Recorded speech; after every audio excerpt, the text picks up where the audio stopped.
Okay, this is the last little bit. The cages aren't lit up here, so you're going to see me, a reflection of me with the light on. So hopefully it's not too distracting. It's a fine figure of a man in silhouette for you. Anyway, you've got the brown kiwi. There's the kiwi there.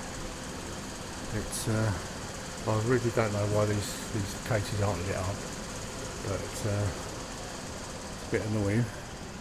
I'll probably just whiz through here. You see that's a red kangaroo. This is a little bit smaller than you'd think, but I suppose the red one is not your standard one. It's a western grey kangaroo. Again, not that big. Behind me we have a Galapagos tortoise. Now, if you've seen one of these on TV, you'll know how just amazingly big these are.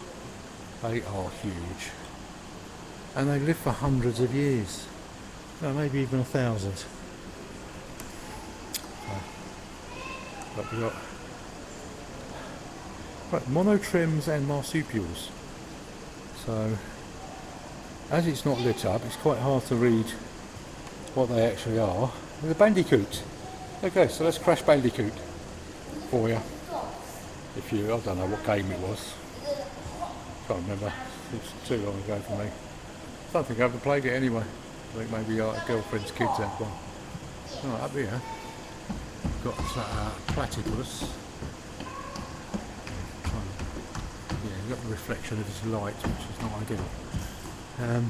That's a western, long-beaked echidna.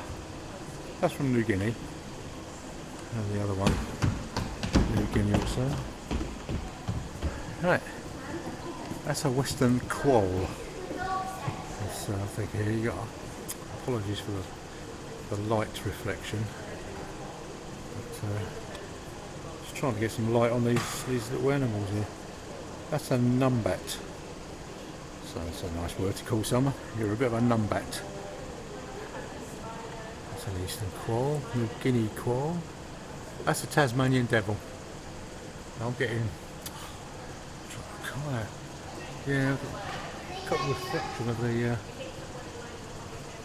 everything behind me. No, I can't. Anyway, it's a Tasmanian devil. I'll try and do it that way. There you go. I can barely see the screen. So yeah, Tasmanian devil from the cartoons, the Warner Brothers thing. I think was it Bugs Bunny met him? Or Daffy Duck? Or even Elmer? Right, so you got opossums. How you doing, possum? Right, down the bottom, we've got a thylacine, which is an extinct sort of dog-like creature from Australia. And Tasmania. Right, koalas, which are got to be one of the cutest animals on the planet, aren't they? Koalas. A long-fingered trioc. And up here, common spotted cuscus, Northern Australia and New Guinea. Sugar glider. Right. Now we've got little wallabies and stuff. We've got wallabies in Hertfordshire and Bedfordshire, and bucks, I suppose. Countryside, they sort of escaped from the zoo at Whipsnade over the years and formed colonies somewhere. But you do see them now and again. Right, you've got tree kangaroos. So, I suppose they're like, yeah, they're obviously kangaroos that live in trees.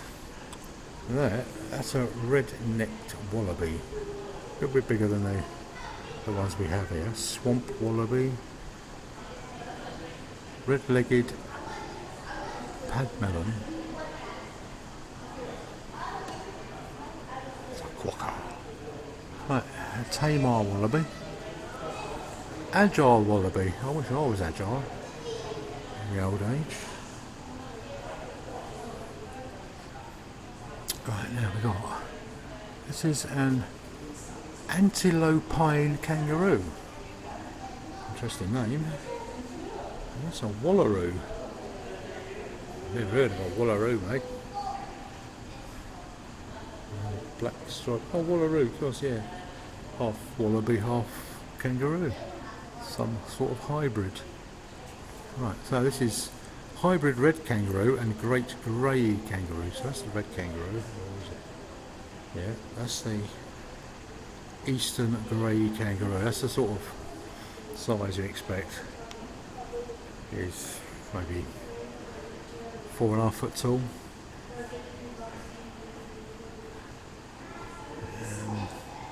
Some red kangaroo there. And that one there is another red kangaroo.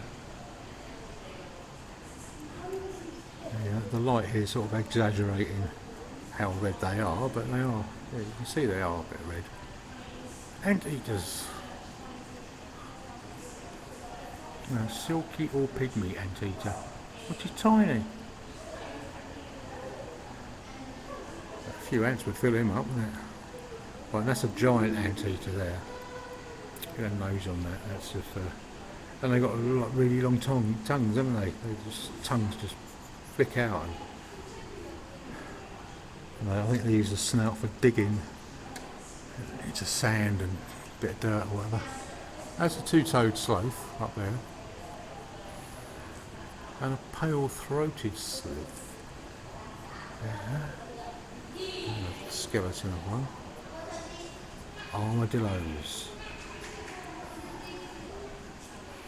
So, ancestors of the one we saw earlier, that massive big round thing. Sort of they developed into this smaller version. Right, pangolins and hyraxes. Sort of, this one don't look too happy. It's a bit grumpy. There you go. Right, it's got pangolins there. So pangolins specialise in eating ants and termites. Tree-dwelling pangolins have a long and agile tail with a sensory pad at the end for a firm grip. Yeah, weird looking things. Right, aardvarks, rabbits and hares. So that's a black-tailed jackrabbit up the top there. That's a mountain hare.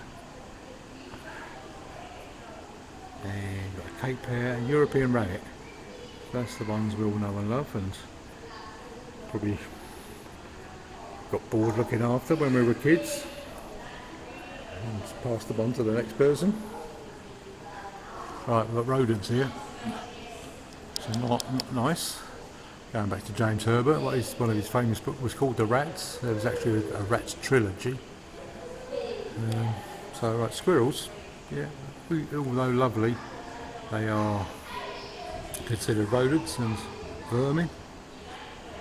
Right, so back in the day when I was at school, we used to walk past the woods. You should see the odd red squirrel, and then after that there was a sort of explosion of these grey ones, which totally took over, and you rarely, well, I think you've got to go to sanctuaries now to actually see red squirrels, and unless you're really, really lucky.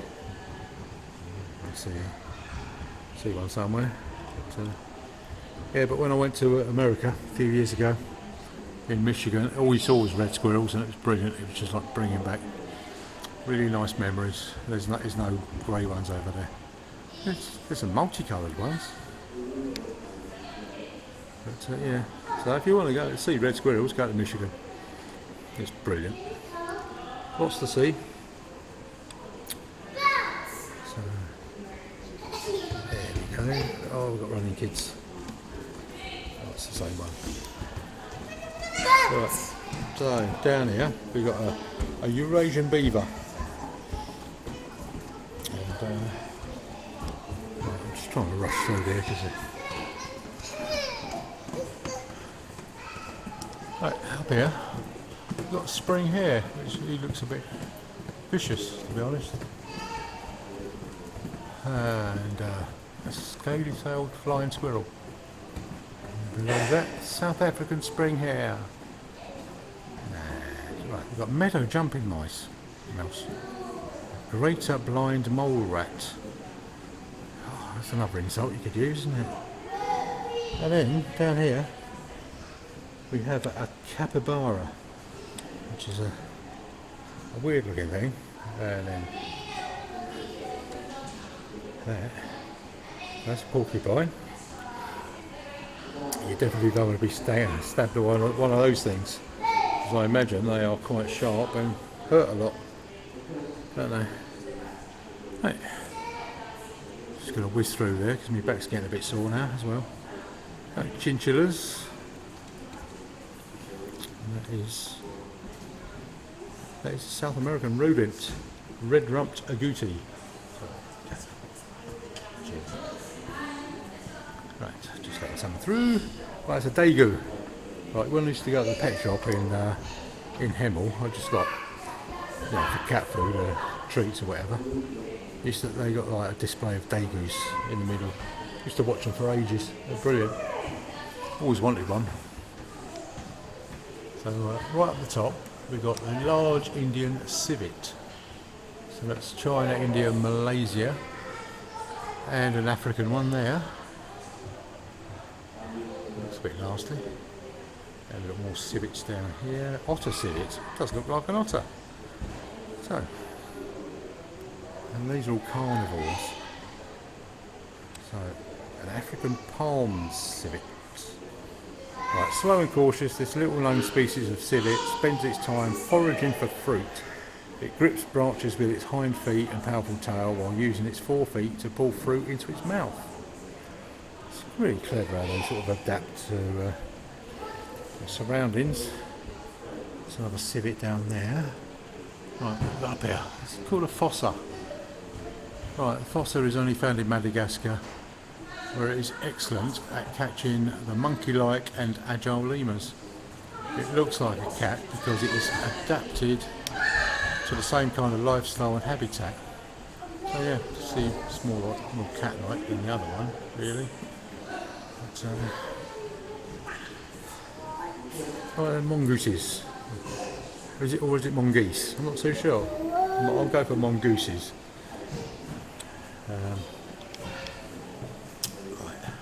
Right, down the bottom here we have the white-tailed mongoose, and next to it the banded mongoose, so it's nice and stripy, and the Indian grey one. Don't they something to do with eggs? They just steal the eggs off animals. Is it a myth? Anyway, right, we're on the badgers now. Right up the top, we've got American badger, we've got polecats. Fisher, so I assume it's another type of polecat. Ermine, Siberian weasels, long-tailed weasels. Right, we've got Burmese ferret badger, the mink, steppe polecat, a yellow-throated martin. And down here, it's so dark, it's Tara. And a honey badger. Isn't that cute? Now this here, this is a sea otter. So it's like we've gone from like rodents to otters again. I suppose otters are like, could be land animals, but that's a sea one. Skunk, we've got skunks up the top, badgers, eastern spotted skunks, and another giant otter. Right, now that's the last case on this side. We've got more coati, kinkajou, and a white-nosed coati. Oh, it's a red panda. Look at that. They're beautiful. And we've got a raccoon. They always look so happy, don't they, raccoons? And a crab-eating one. It's another one for the crabs. And that, it's a giant panda. I always thought they were like black and white, not brown and white. This is definitely brown. Got brown band in the middle. Right, so that's the end of that one. We're going to go back on this side. You can't really see it. But this is a giant mower. But as it's so dark, you can't see his head. And my light doesn't stretch all the way up there. So that's a mower. So they're extinct now. I think, yeah. I used to get them in New Zealand. Right, it's a giant mower skeleton. Look at it. Thick, really thick thigh bones on them. Right, so these are, whiz past these quite quickly because it's all skeletons. Elephant birds. I've never heard of an elephant bird before, but apparently that's one of the legs.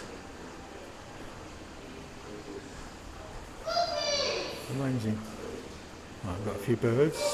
Kiwis, from whence the New Zealanders get their name, or their nickname. Because according to my first book, everyone needs a nickname. Right, so these are emus. People have got emu farms all over the place now, haven't they? But they used to be from Australia exclusively. Now this is a northern cassowary. So got this really colourful head and neck.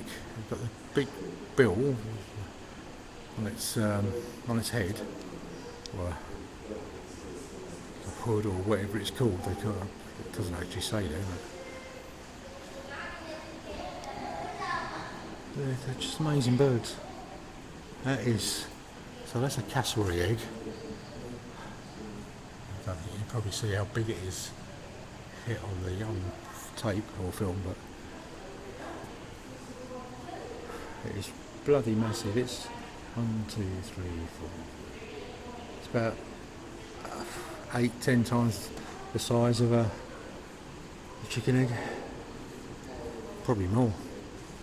Right, these are tinnimus. So these birds look like they don't belong here, or they look like partridges. They do a little bit, yeah, body at least. Their feathers camouflage them from predators, and they creep quietly away from danger. They only run if they are chased. Fair enough. Right, more eggs. This is a rhea egg, or a pair of rhea eggs. Are they real, or are they like plaster? They actually look like plaster, but they could be. No, I don't think they are real. That's the great rhea. So those eggs come out of a body of like that. That's a greater rhea down there. Right now, that's an ostrich. And that's a giant one. It's South African. They are just huge. I can't even. The corridor is not too wide here, so I can't really get it all in one. So I'll try and get this one in. But again, no, got no chance. Oh. Right. So no, so I'm not in zoomed. That's zooming in. Zooming out. That's at like minimum zoom. I can't get it all in one shot. Right, we've got one more little corridor to go. If I remember correctly, it's like dogs and stuff. So we'll have a quick look at this. Here we go. Right. Well, I'm not going to read out any names. I'm just going to slowly walk past. So you know, I'm sure you know most of these breeds anyway. Now, it's like terrier type dogs and spaniels, and that was particularly cute. It's called a Papillon. Great film, recommend it. Steve McQueen, Dustin Hoffman.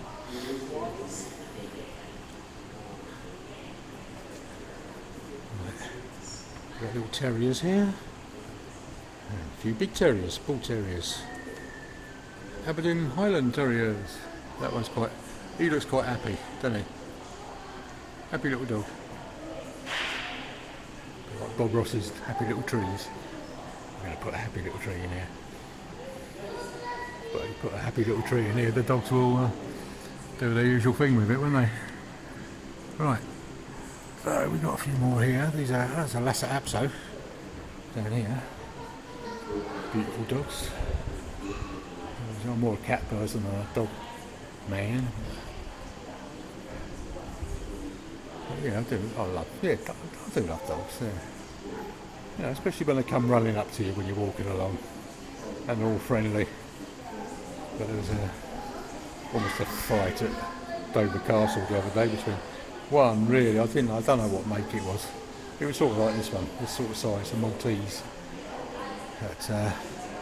That and a tiny little spaniel trying to have a go at each other. Right, there's a St Bernard.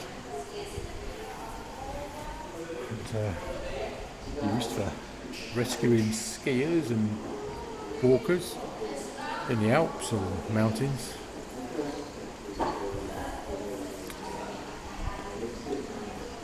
A little pug, looking cute.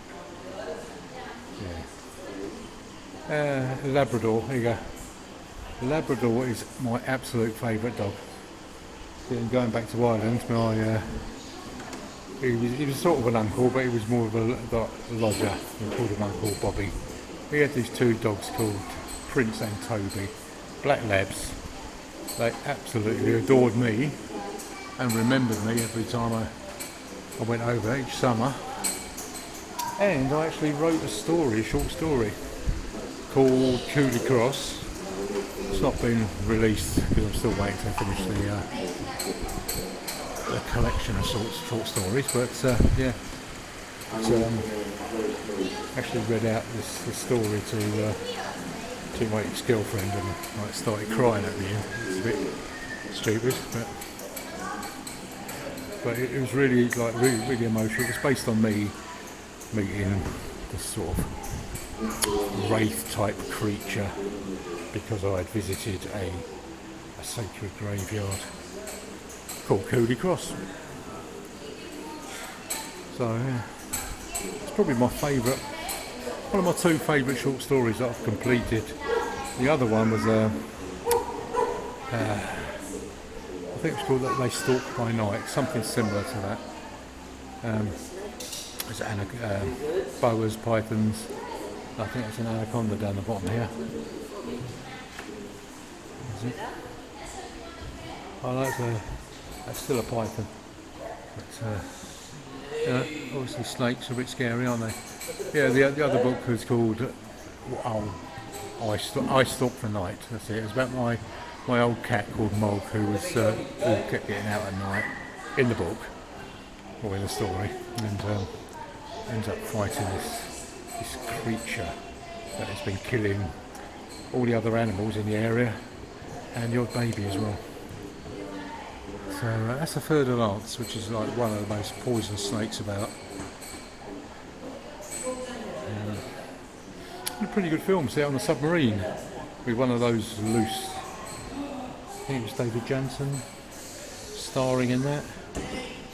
Anyway, that's a Komodo dragon, which I'm sure grow a lot bigger than that. There you go, there's a slightly bigger Komodo. Komodo dragons are the largest lizard in the world and a top predator on the small islands where it lives. The giant lizard ambushes prey and bites it, leaving behind deadly bacteria in its saliva. If the prey is not killed by the attack, the bacteria in the wounds will kill it, often days later. The dragon can use its keen sense of smell to follow the prey until it dies. Clever. Right. We are almost done, and it's almost time for coffee and cake downstairs. There's more lizards. It's a skink. Right, now iguanas. Probably all know what iguanas are. There's a few more there. trying to do this very quickly so I can get in front of or avoid these people catching up on me. Right, now we got that's turtles. Again, as you can see, it's very dark in here. It's hard to see. Right, that's a loggerhead turtle. So probably where I don't know where the term at loggerheads comes from, but that is turtle. Something, you know, as a writer, I'm interested in the etymology of words, where they come from, their sources, and how they change over time. So loggerheads, another one that needs looking up, and loggerhead turtle. And we've got the tortoises, all lots of different tortoises, and I'm sure we all know someone who had a tortoise when they were a kid. We've got, that's a Galapagos tortoise. And that's, you know, it's the eggs there. They're a mile smaller than like those cassowaries and the other type of those big birds that lay in. So that's an Aldebaran tortoise, which comes from Seychelles. So anyway, that's the lot. Hope you enjoy it. Don't forget to like, share and subscribe. That really does me a lot of good, and it helps other people see these videos on their suggestions. They sort of do with the analytics. But anyway, it's been quite a long day. It's been emotional, as my old mate Vinny used to say. So yeah, I really don't know why these aren't lit up, but it's a little bit annoying. But anyway, hope you enjoyed it, and I might do something on Friday with a bit of luck. Anyway, have a good day. Love you all.